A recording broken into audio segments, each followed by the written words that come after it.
শুরু করছি আল্লাহর নামে, যিনি পরম করুণাময়, অতি দয়ালু।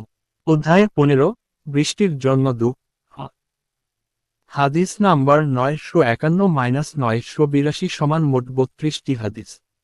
পরিচ্ছদ 635, বৃষ্টির জন্য দোয়া এবং দোয়ার উদ্দেশ্যে নবী করিম সাল্লাল্লাহু আলাইহি ওয়াসাল্লাম এর বের হওয়া।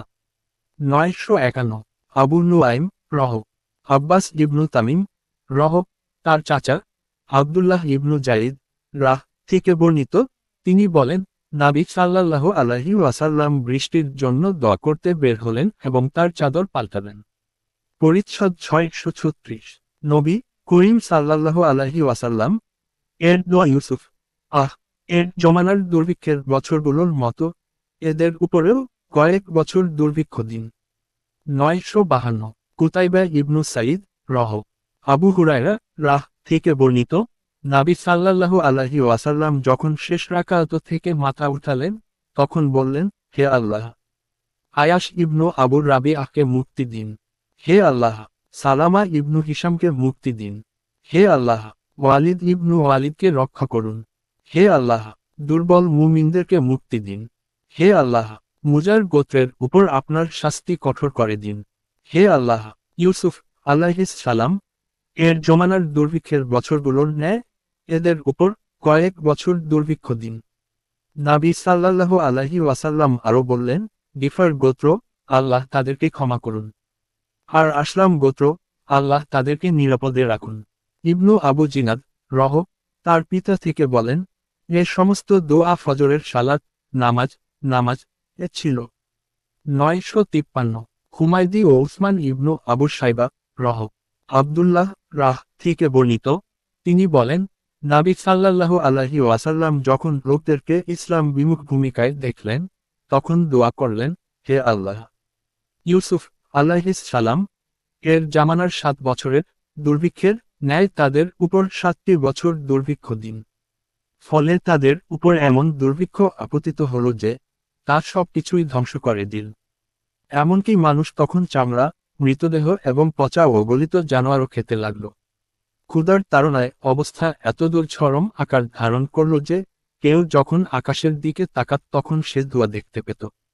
এমতাবস্থায় আবু সুফিয়ান ইসলাম গ্রহণের পূর্বে নাবী সাল্লাল্লাহু আলাইহি ওয়াসাল্লামের নিকট এসে বলল, হে মুহাম্মদ, তুমি তো আল্লাহর আদেশ মেনে চল এবং আত্মীয়তার সম্পর্ক অক্ষুণ্ণ রাখার আদেশ দান কর, কিন্তু তোমার কওমের লোকেরা তো মরে যাচ্ছে। তুমি তাদের জন্য আল্লাহর নিকট দোয়া কর।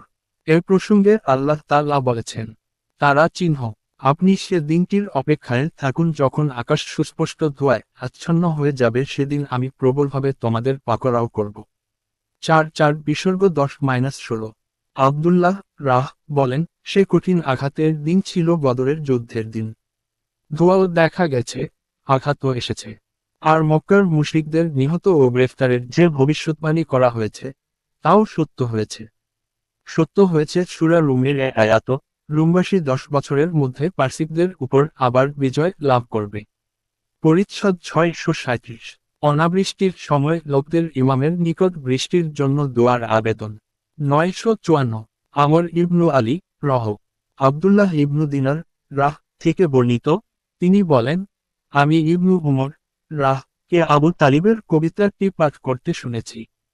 তারা চিহ্ন, উমর ইবনু হামজা রহ ইবনু উমর রাহ থেকে বর্ণিত, তিনি বলেন, নাবী সাল্লাল্লাহু আলাইহি ওয়াসাল্লাম এর বৃষ্টির জন্য দোয়ারত অবস্থায় আমি তার পবিত্র চেহারার দিকে তাকালাম এবং কবিতাটি আমার মনে পড়ল।